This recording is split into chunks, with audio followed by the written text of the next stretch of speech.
Bonjour, j'espère que vous allez bien. Je n'aime pas des personnes en colère tout le temps. Et du coup, j'ai eu beaucoup de mal à lire ce texte que je vais vous commenter ce matin, ce texte de l'Évangile selon saint Matthieu, chapitre 11, de versets 20 à 24. Dans ce texte, Jésus est en colère. Il est en colère, pas possible. Il commence à dénoncer, la Bible utilise le mot reprocher aux siens de ne s'être pas convertis. Et c'est un texte que j'ai eu beaucoup de mal à accepter que ça pourrait être représentatif du comportement de Jésus que j'aime et que je connais. Jésus est en colère, il dénonce ce peuple parce qu'il ne s'était pas converti. Bon, après mon problème, après ma difficulté avec lui, avec Jésus, en colère tout simplement, parce que j'ai du mal à comprendre les gens qui sont en colère. Et j'ai finalement essayé de comprendre mais pourquoi était-il en colère. Je pense aussi que ça, c'est une chose que nous pouvons faire.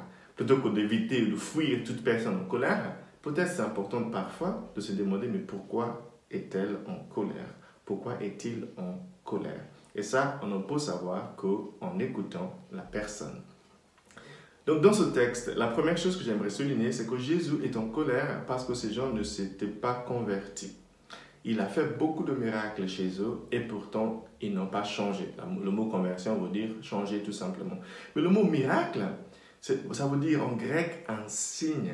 C'est comme un panneau de route qui pointe une direction à suivre. Si Dieu t'a sauvé de la mort la dernière fois, c'était un signe comme quoi il y avait quelque chose à changer de ta vie. Peut-être le Seigneur voulait que tu sois plus en gratitude.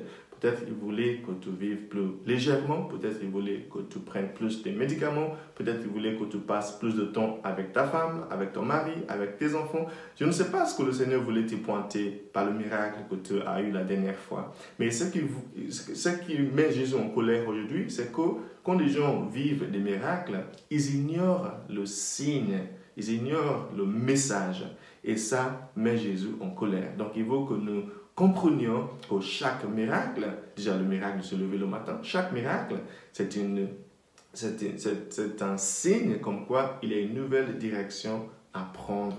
Imagine quelqu'un qui conduit la voiture et que tu lui pointes, il y a un mur, arrête, il y a un mur. Et il continue. Et il finit par écraser ton mur. Bah, tu vas être en colère, finalement. C'est exactement ce qui se passe ici dans ce texte. Donc, la deuxième chose pour moi, c'est que ils n'ont pas reconnu leurs privilèges. Jésus lui-même était avec eux et pourtant ils n'ont pas changé. Est-ce que nous aussi nous reconnaissons nos privilèges? Parfois c'est très facile de dire que tout le monde est égaux, les hommes et les femmes sont égaux, nous sommes tous pareils. On devrait l'être, mais ce n'est pas tout à fait le cas. En tant que Nigérien français, je sais exactement la différence qui se passe quand on me reconnaît comme Nigérien ou bien quand on me reconnaît comme Français. Par exemple, à l'aéroport, quand je vais voyager. Ce n'est pas du tout la même chose. Nous avons tous des privilèges dont nous ne sommes pas forcément conscients parfois. Et Jésus est en colère avec nous lorsque nous ignorons nos privilèges. Le fait que tu sois un monsieur dans ton lieu de travail par rapport à une femme qui doit travailler dans la même boîte, ça peut ne pas être la même chose. Le fait que tu sois noir ou le fait que tu sois blanc de la même entreprise en France, ça peut ne pas être la même chose. Reconnaissons toujours, soyons conscients de nos privilèges et déployons-les pour le bien de tout le monde. Quand nous ne le faisons pas, Jésus est en colère.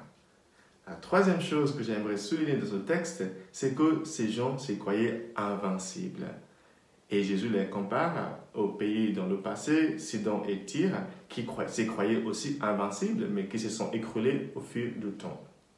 Jésus dit à son peuple ce matin, attention, attention, arrêtez de vous croire invincible, parce que personne ne l'est pas. Ça peut t'arriver aussi, toi, d'avoir des difficultés. Donc, fais attention, écoutez les signes de ton et essayez de changer en fonction. Si tu ne le fais pas, ça pourrait tourner mal après. Voilà, c'est que Jésus voulait apprendre à son peuple et à nous aussi, les raisons pour lesquelles Jésus était en colère. Bon, après avoir compris tout ça, j'ai finalement réussi à comprendre Jésus en colère.